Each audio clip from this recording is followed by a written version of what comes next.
Okay, welcome to the presentation. My name is Mary Maluccio. I am the medical director of the Neuroendocrine program in New Orleans.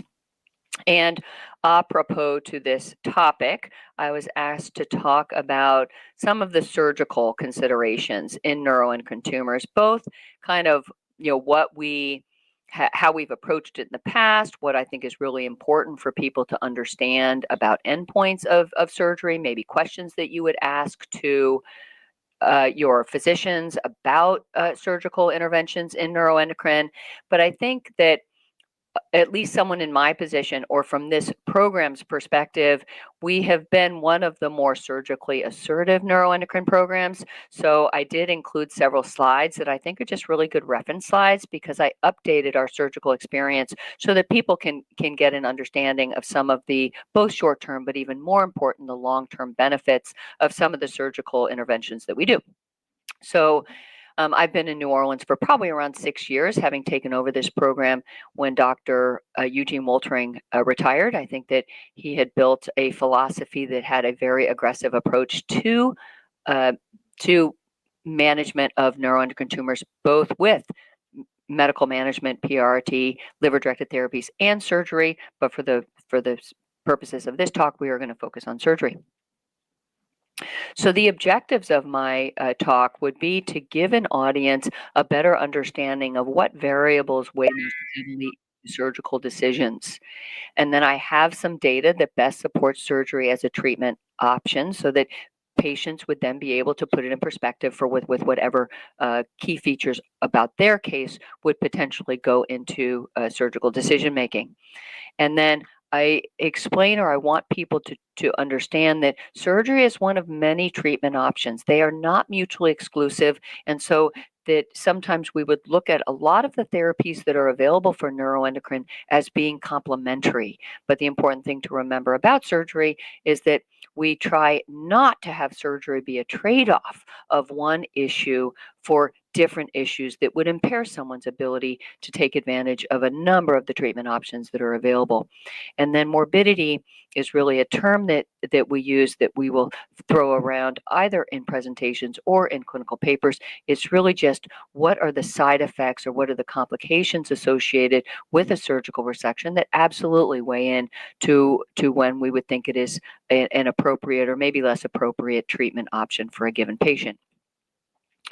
So the tumor-specific variables that are important in making most of all the medical decisions that we do in neuroendocrine, but they are truly important in surgery.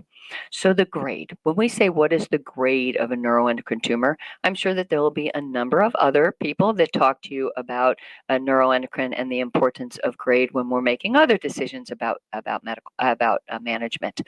But the grade is made up of a couple of variables. The Ki-67 is just trying to look at the number of cells that are dividing when a pathologist is looking under the microscope and staining cells that are in a current dividing cycle.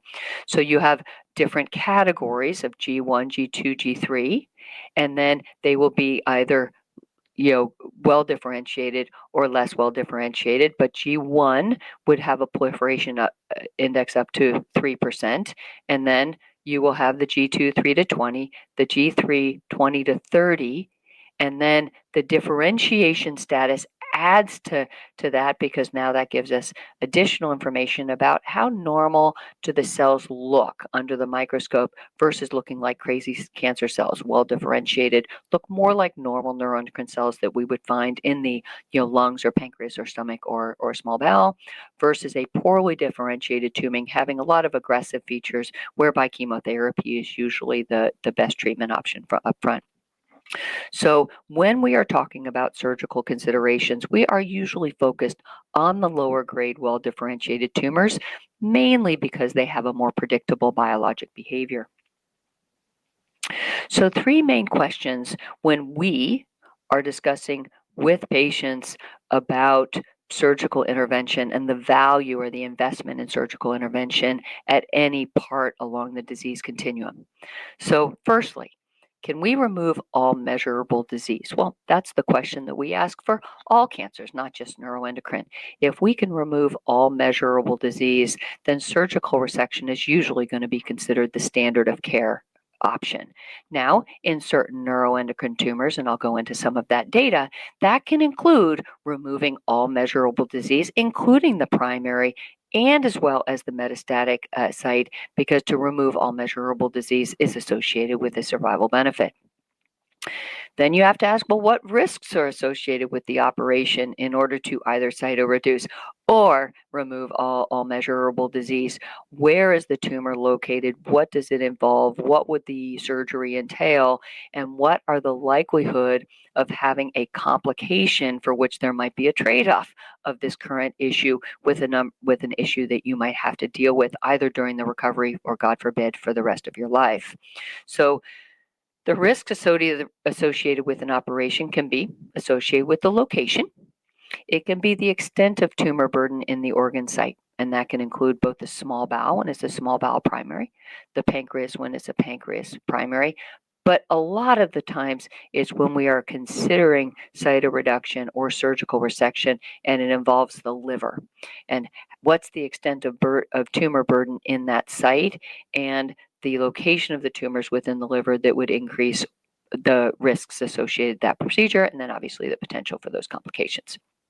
And then thirdly, which I don't think that we necessarily explain in enough detail to patients, is that are there any other medical conditions or surgical history that would impact your ability to recover from the operation that would be required to meet the surgical endpoints, because that's when we would then put you at risk for having an exacerbation or worsening of those other medical conditions that would impair your ability to recover.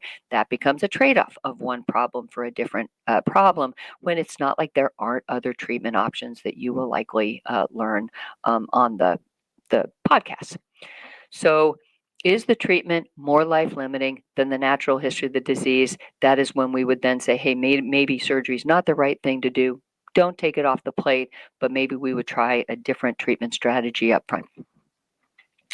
So then I think it's super important for people to understand that we may not discuss it in great detail, but that we do have guidelines that we use in medicine, or really standards that we use in medicine, where if I was speaking in medical speak and cancer, that these definitions are how we define and actually justify what it is we do with both surgical and medical therapy, but mostly surgical. So when we say that something is done with curative intent, well, that's also no different in neuroendocrine than it is in any other cancer. If we can remove all measurable disease, then we would like to be able to eliminate this as a variable in your life, have you live to die of something else. So curative intent means the procedure that we are describing is meant to give you every opportunity to be cured. Eliminate this or diminish the extent to which you would have a neuroendocrine specific event for the rest of your life. Now, what we understand about cancer in general, because a lot of people have been affected by cancer in their family, is that there is what we do up front, and then based on the pathology, there can be a risk of recurrence. There is, how often does the colon cancer come back, or how often does the neuroendocrine tumor come back? But that doesn't change our intent. The intention going into the procedure is to eliminate it as a variable for the rest of your life. And yes, we will have certain factors that go into recurrence. And then we say, well, then what is the ability to salvage you with different other modalities, including sometimes resection or going back in with surgery. And that would also be done for potential to eliminate all measurable disease. But then we move into the next category, palliative intent. When we are doing a surgical procedure for palliative intent, it is meant to alleviate symptoms that are related to the condition, to diminish side effects that are related to anticipated progression of disease. Maybe if tumors were to grow in a very awkward area, whereby we could anticipate that there would be pain or discomfort or obstruction of a bile duct or an intestine, where we would have a lot of justification to remove that in order to keep that from from happening, and therefore requiring a surgery done under more urgent circumstances. So the success of that procedure is actually not measured in quantity of life, but in quality of life. But it's really important to be clear here, because in neuroendocrine, we actually do a lot with palliative intent, but in successful palliation of carcinoid syndrome, obstruction, bleeding, perforation, or whatever it is often associated with prolongation of life as well. It's just that when we talk about the success of it, if someone has an operation and then has a vast improvement in their carcinoid syndrome, that is a successful procedure done with palliative intent, regardless of whether or not we can remove all measurable disease. And then prolongation of life is about a lot of what we do surgically and medically in all sorts of cancers, but that is where the procedure or the treatment is, when successful, the procedure is going to be associated with a longer expectation of survival compared to no procedure or medical therapy alone. So why I think it's important to understand these is in neuroendocrine, we will often do things in any one of these categories. Because a lot of patients with neuroendocrine can present with either locally advanced disease, including lymph nodes, or metastatic disease, including the liver, we do live a lot in the palliative intent and prolongation of life, categories. But that I think what I'm going to show you later on in the presentation is that treatment strategy of palliative intent has been associated with prolongation of life. And although people may still have disease, more and more patients with this disease are living to die of something else, meaning that for all intensive purposes, the neuroendocrine specific problem was not the driver of mortality. So surgery done with curative intent, these are just examples of that. So local disease with no evidence of distant metastatic disease, you remove all measurable disease in a small bowel primary with the lymph nodes, a pancreas primary with a peripancreatic lymph node dissection, or a lung primary where you are removing all measurable disease. Well, there is a very moderate to high likelihood that will be done with curative intent, and it would be as close to a one and done as we have in cancer, and not much different than we would approach other cancers besides neuroendocrine. However, like I said before, you can have limited metastatic disease that can be completely removed, and our goal with surgery is to not go in and leave some behind if we believe that it is safe and appropriate to take all measurable disease, because we are giving the patient every opportunity to get into the category of curative intent. And these are just two examples: small bowel primaries with very limited liver metastases, or some small bowel primaries with extensive or more extensive lymph node basins that are beyond the mesenteric lymph node basin, but are accessible with a more detailed small bowel resection. So surgery done with palliative intent would be removing enough tumor burden to decrease the symptoms of a neuroendocrine syndrome. It's probably the most successful at treating carcinoid syndrome than almost any other treatment modality. For people with liver dominant or liver only metastatic disease, liver directed therapies is also very good for controlling carcinoid syndrome. But surgery, if you can remove at least 70% of the total disease burden, that you can improve carcinoid syndrome and drive neuroendocrine biomarkers down significantly. Removing tumors that cause pain, peripancreatic lymph nodes, the tumors in the head of the pancreas, can be extraordinarily uncomfortable for people. And although that is a sizable operation, it has a high likelihood of being able to alleviate the symptoms associated with local tumor growth. In the small bowel, sometimes the mesentery, or the lymph nodes that are involved, can affect the blood supply to the small bowel, so that when you eat and you can't get enough blood supply to the small bowel, it can cause significant pain after you eat. And removing then that component of it, obviously, along with the primary, you can very successfully alleviate that, and people can go from having very restricted diets to having a much broader diet. And then large liver tumors can be extraordinarily painful and less likely to be adequately treated with some of the non-surgical techniques. And then we are successful at removing that disease burden surgically. Obstruction, that's a no-brainer. Tumors that are causing obstruction, it's quite easy to resolve that obstruction with surgery, whether or not that's an obstruction of the bowel, obstruction of the bile duct, or obstruction of the airway causing pneumonia. And then bleeding is another obvious one. We wouldn't keep someone with an obstruction or a bleeding tumor, so a very easy decision to make to do that surgery with palliative intent. And the prolongation of life is when we would say we're going in there not necessarily to remove all measurable disease, but that most of the larger series, including ours and the neuroendocrine subspecialty centers, have all agreed that we have a ballpark figure of around 70%. You don't need 90%, especially if that's going to add to the complication rate, but you can't go in and do something significantly less than 70% and have patients experience the same long-term outcomes. So we've all agreed that when you're looking at surgical cytoreduction and you're doing it for prolongation of life, we would like to be able to remove at least 70% of the total disease burden. And that in order to make that assessment, we need to be able to understand the extent of disease and what it's going to take to meet that goal. And then obviously the complications associated that, not wanting it to be a trade-off of one problem for another problem. So this is just a brief summary of the small bowel mesentery, because there are many things that are quite straightforward and I think actually managed in a non-neuroendocrine subspecialty centers. So a lot of people say, oh, if you have neuroendocrine, you definitely need a subspecialist. I think getting an opinion from a subspecialist that lives and breathes neuroendocrine can give you a much better perspective of the value of almost everything that we do in neuroendocrine. But that doesn't mean that you need a neuroendocrine person to do every straightforward small bowel case for curative intent.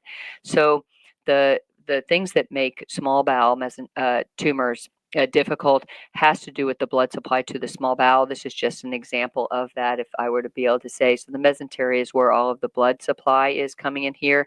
This is what it actually looks like in the human being. It's all encased in a fatty layer, kind of like an oriental fan. And then the closer it is to the central locations, the harder the surgery is and the more risk is associated with that. And then, yeah, that's not going to be in the scope of practice of a non-surgical oncology, a non-cancer surgeon. And for the most part, we would suggest getting a second opinion from a neuroendocrine surgeon. So these are just examples. If you can see the big mass sitting here in the center of the mesentery involving all of this small bowel, is that our goal is to save as much small bowel as possible, but this is the problem. It can cause significant blood flow problems. So say, for example, that's sitting right here, and you take the small bowel, but you can maintain the blood supply to several feet of small bowel, get rid of the entirety of the tumor. Relatively low risk operation, to be honest with you. And the only difference between, I think, a neuroendocrine subspecialty surgeon doing that operation is our ability to know what techniques we can use to kind of spare the extent of small bowel that would be required in order to clear the disease, but not jeopardize the nutritional integrity of the patient. But it is quite easy. It's like a pipe. You're cutting two things and then putting it back together. So really, when you're thinking about this is going to be a bigger tumor, right, sitting right here in the middle, a little bit more complicated problem as you're heading towards the central structures. And then this is what we call tiger country. So this problem is very different than this problem, but this problem is a huge problem. So there are very few centers in the U.S. that I think would feel comfortable dealing with the base of the mesentery, but that shouldn't deem someone completely inoperable, especially if they have a lot of symptoms associated with tumor growth in that site.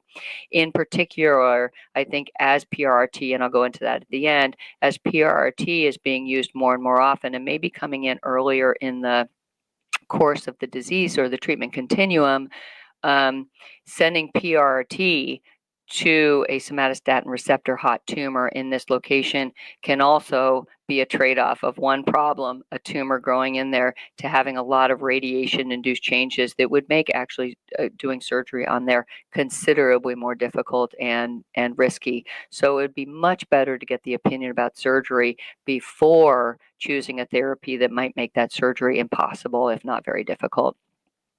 So this is just examples of what that looks like on a CT scan. And I think in centers where there's a lot more medical management of neuroendocrine, they're going to read that on a report and deem that surgically unresectable. And I think that of all the neuroendocrine centers, I think ours has probably been the most well-versed in dealing with problems of the base of the mesentery. And I'll show you some survival curves later on in the presentation that would say that although it's technically extraordinarily difficult, we have a lot of long-term survivors after surgical cytoreduction, even in patients with the base of the mesentery. The pancreas is like a fish. It sits in the back, right anterior to the big blood vessels going in and out of your heart, and then right in front of your vertebral body. But the pancreas has its own complications or challenges. It's like a fish. It's got a head right here, a head, a neck, a body, and a tail. And depending on the location, a pancreatic surgery can be like super duper straightforward, done robotically, and patients are out of the hospital after a couple of nights and very low risk.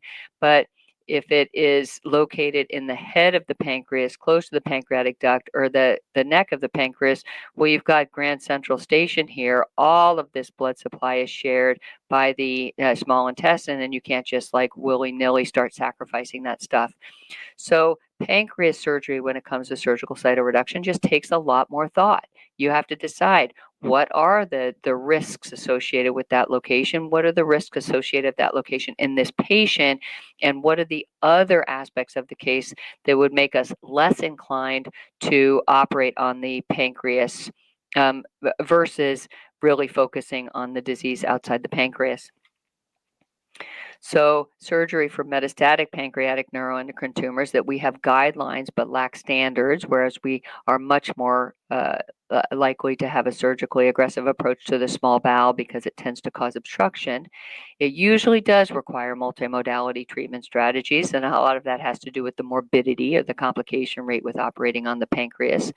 The liver is the likely driver of mortality in those patients. So the risk of dying of neuroendocrine actually is less to do with the primary in the pancreas and more to do with the liver. So a lot of what we will address with surgical cytoreduction, the value of that is actually on our ability to better control the liver. And so we just published a paper on the surgical treatments of pancreatic neuroendocrine, and other large neuroendocrine programs like Iowa, similar papers out there saying, hey, don't deny someone a successful surgical cytoreduction if you can meet the 70% surgical cytoreduction endpoint in the metastatic site, and be less inclined to use different types of therapies for the primary. And the strongest data is going to be in the lower grade tumors, grade 1 or 2. So surgery and survival, this is where I have some slides that I haven't previously presented at some of the NCAN meetings, but I present here and I'm likely to add to my future presentations. So if you are looking at your pathology and you are looking at the Ki67 and the mitoses and the differentiation, that most of what we do in surgery, not all, but most of what we do in surgery is going to be in the grade 1 and grade 2. Ki67s up to 20%, and the majority of patients, probably over 50% of all the patients undergoing surgical cytoreduction in this country, are going to be metastatic mid-gut neuroendocrine tumors. Greater than 70% removal of the disease burden, and mostly in the abdominal metastatic sites. Now, if you can do that and meet that endpoint, you are trying to kick the can and delay the need for putting on any other treatments, including like chemotherapy, PRRT, or liver-directed therapy. And I think that there are a number of studies out there to suggest that if you are considering surgery, it is best probably to consider it as a first-line option in order to hold on additional therapy. There will obviously be cases where we can't meet the 70% surgical cytoreduction up front, and therefore we will use things like liver-directed therapy to try to get the patient into a different category, and then ultimately do the surgery. We can meet that endpoint more successfully. So the data is a little weaker in metastatic pancreatic neuroendocrine. That has a lot to do with the fact that a well-differentiated midgut is more predictable in its biologic behavior than the same exact grade metastatic pancreatic neuroendocrine tumor. That could just be because not all pancreatic neuroendocrine tumors are the same, but the biologic behavior is more variable. So our ability to select patients out is just not necessarily as standardized. Operating on the pancreas comes with a little bit more complication rate, not in the body or the tail of the pancreas, but definitely in the head or the neck. And in patients that are already pre-diabetic, you can't start taking out huge swaths of the pancreas without risking taking them from being a pre-diabetic to being a diabetic, which is one of those trade-offs. If you can remove all measurable disease, it may be worth it. But these are the types of questions where over the course of this presentation, you're going to realize that no patient is exactly the same. That's why you need to understand the features of your particular case that go into the justification of the treatment recommendations that are being made. The patient selection is not standardized, but most series limited to G1, G2. I'm going to show you some of the G3 data. And then there's weaker evidence, but not non-existent evidence in metastatic lung. And we are actually presenting at the NANETS meeting on our metastatic bronchopulmonary neuroendocrines. There are no standards, and so it's very patient-specific. And in higher grade tumors, we just have to be careful that we aren't ignoring the fact that surgery will, to a great extent, actually make a patient more vulnerable, and in making a patient more vulnerable in the setting of an aggressive tumor, often the survival mechanisms of that aggressive tumor will take advantage of those vulnerabilities, and therefore we might actually diminish the likelihood of a patient being able to take advantage of chemotherapy by operating. Now, we have had to operate with palliative intent in cases of emergency, meaning bleeding, perforation, or ischemia. And we've certainly gotten those patients through those cases and onto chemotherapy with very reasonable outcomes. It's just not that's not one of those things where you'd say, oh, we should definitely consider it in more people. We consider it on a real patient-by-patient basis. So these were just some of the survival curves. We have now updated our surgical cytoreduction database of now 1,600. So we've done probably around 2,400 surgical cytoreductions since around 1999. But in 1,699 patients, we had all of the Ki-67 data for us to be able to tell you guys how many of them were G1, G2, and G3. And so this was just the survival curve to show you that we measure survival in this disease in years, in like 10, 15, 20, 25 years.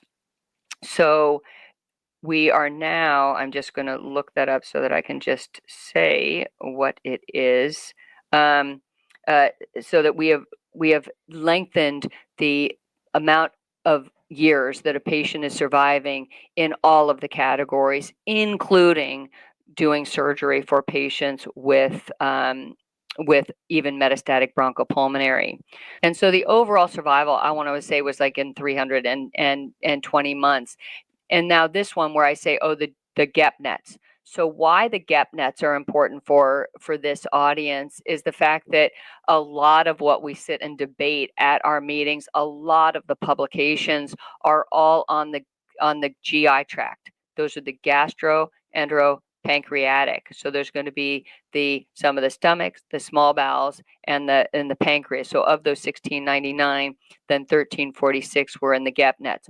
Also, the survival in the GEP-NETs was really long, 15. I think our average survival was probably close to 18 years. And then why I wanted to help with the bronchopulmonaries is that we really didn't understand the richness of our database until we were able to upload a lot of the patient information that was from long before I took over the directorship of this program. So there really is no good data, certainly not any good data in 70 as a number of 76 patients that were managed with bronchopulmonary neuroendocrine. But if I were to just call your attention, if you were to just look at these graphs, and all the graphs are going to look on the same scale, is that this is the survival a scale, meaning this is not alive and this is alive, and this is going to be all of the years that you're followed, and it's going to be like 50, 100, 150, 200, but it's 200 months. So in cancer diagnoses, we're like going to be 5 years is going to be 60 months, right? And so you would be able to say, so if you were to look at bronchopulmonary, meaning if you were to metastasize from bronchopulmonary, the average life expectancy of someone in that category would never be measured in 10 plus years. So what I caution people around in these is that we can't deny the data. We followed these people for that long. We have a very up-to-date, robust database, and that these people lived. The issue that comes up, and what we would hope to do with this data going forward, is say, hey, how can we dissect and look very closely at the patients we're selecting that are associated with long-term survival? And I can guarantee there are going to be commonalities. I think they would either have limited metastatic disease, or they'd have really low-grade variants, or they'd be really young, or they'd have no other comorbidities. All those factors that weigh into it. What I want people to know is that if they want that question answered for them, I would not say that just because there's very little data on the use of surgery in bronchopulmonary neuroendocrine, that we should not then pursue surgery in bronchopulmonary. And in general, we have limited surgery in bronchopulmonary to the primary. And then we have restricted surgical resection to some of the more atypical or higher grade bronchopulmonaries because we have feared that they have a more aggressive biologic behavior. And I think many of them do, but that I wouldn't say that we know enough, because it's part of a rare diagnosis, and then the bronchopulmonaries are rare of the rare. The atypical bronchopulmonaries are a small proportion of neuroendocrine patients that we see. And then my last slide is to look on the future of surgery. Like, where do we feel like surgery is going? Because for all the right reasons, treatment paradigms in neuroendocrine are shifting as different things come out in chemotherapy, in liver-directed therapy, and in PRRT. So if we were to look at that, there's the evolving paradigm of PRRT. So what I mean by that, and you can look at it if we have someone talking about PRRT on this channel, is that the evolution or the emergence of alpha particle PRRT has raised the bar for PRRT, meaning the likelihood of getting a response to PRRT is now quite good, over 50%, with complications that are going to be considered lower than surgery. So we would be naive to think that there aren't going to be some patients where we'd be better served for treating them with PRRT than putting through the potential complications of a surgery. I can absolutely think that we would be considering that in someone with maybe a metastatic pancreatic neuroendocrine tumor or somatostatin receptor avid bronchopulmonary.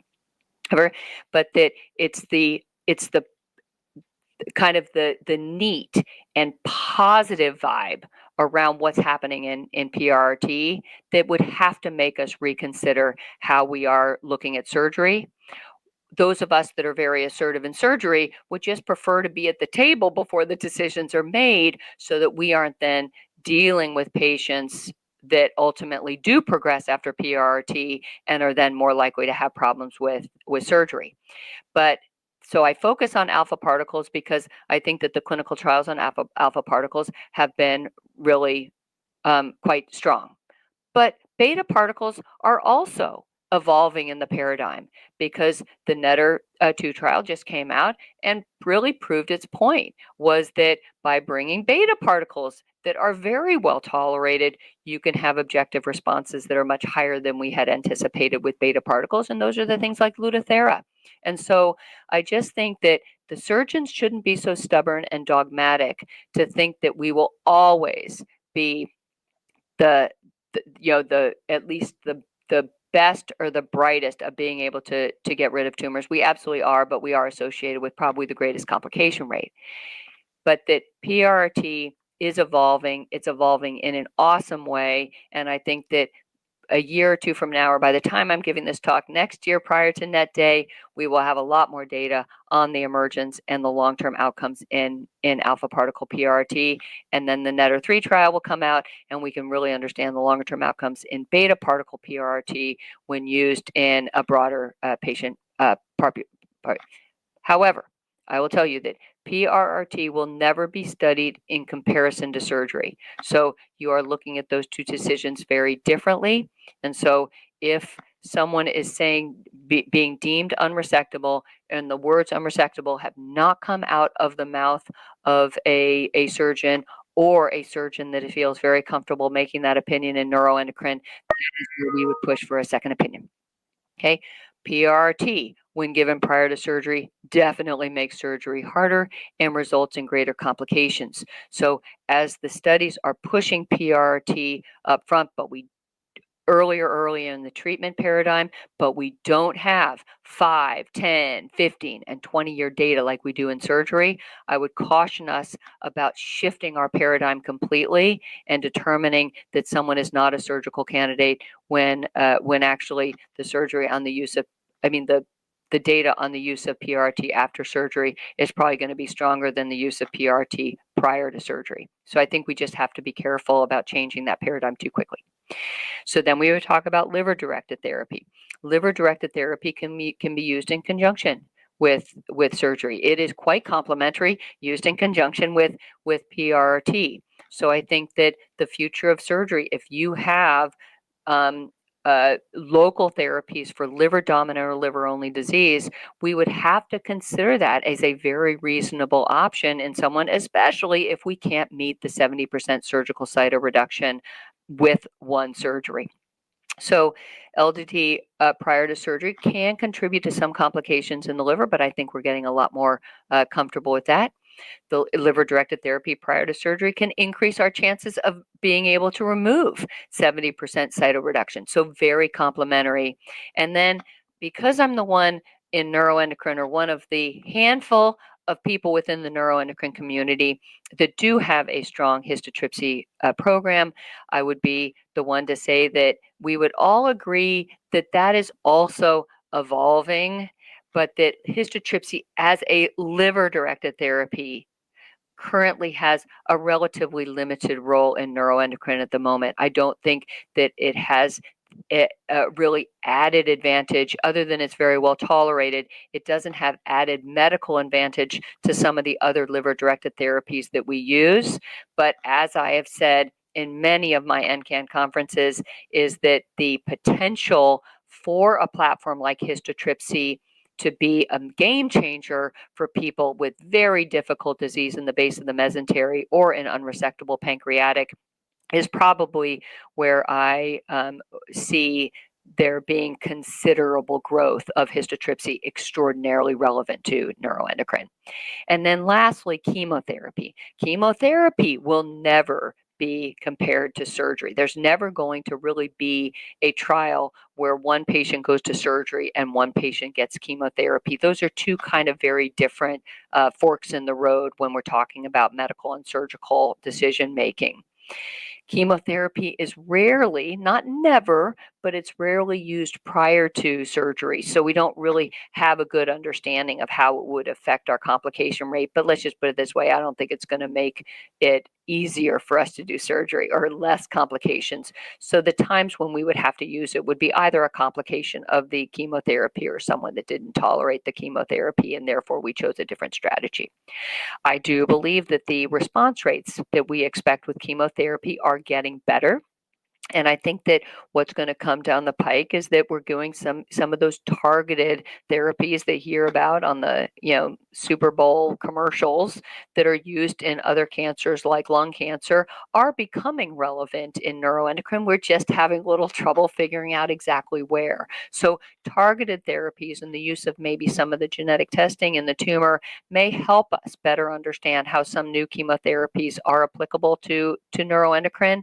That's called next generation sequencing. So I think that we might have to reconsider how we would use surgery when there are then some promising agents coming out in the chemotherapy realm, although I doubt it's going to be a significant game changer for people. I think it will be usually used once again as a complementary or as an additional treatment on top of surgery and not in lieu of surgery. And so my overwhelming advice is that treatment plans for neuroendocrine need multidisciplinary endpoint. You are going to hear that in this talk. You're going to hear that in almost every talk that you get on neuroendocrine, whether or not it's a patient-specific talk or at our national meetings, is that a strong, robust neuroendocrine subspecialty program is going to have a lot of different voices at the table, each with equal value, and that it is truly a team sport because there's so many factors that go into that medical decision making. So we will often use a tumor board and then a tumor board summary to explain to you the factors that went into that decision making. And even then, my advice to people is that if you are presented at a tumor board, but you don't understand any of the factors that went into deciding that surgery was not an option, I do feel like that discussion between a patient and a medical provider should come from a surgeon. They are just well versed at explaining all the reasons why perhaps surgery is not correct or the right choice at that time point, but also give some expectation of when we would use surgery were something else to happen over the course of treatment, like a good response to treatment. So I do believe that a very robust, healthy program is a program that functions with all disciplines, giving independent recommendations, equal voice at the table. I feel that a recommendation about surgical intervention or lack of surgical intervention should come from a surgeon, and this is when I would probably say that advice, a second opinion, is super important. Treatments should not be used alone or necessarily sequential, like we wait for you to fail one treatment or not tolerate one treatment before we consider the treatment. I will often have the entire menu of options on my initial visit summary at the end of my initial visit that's summarizing the unique features of your case that describe all the reasons why we would make the decisions that we're making at that juncture. I would end up putting the entire menu and explain all the reasons why we would not be doing one over another, and then giving someone a much more focused idea of why we're choosing the option that we think is best under those circumstances. Or a patient can come with their own feelings of what it is they would prefer over another option. So they can be used in combination. They are not mutually exclusive, and therefore they should be considered complementary. Treatment should be used judiciously, meaning you don't just throw treatment on like the kitchen sink, because it's super important to keep options open when people have expectations of living a long time.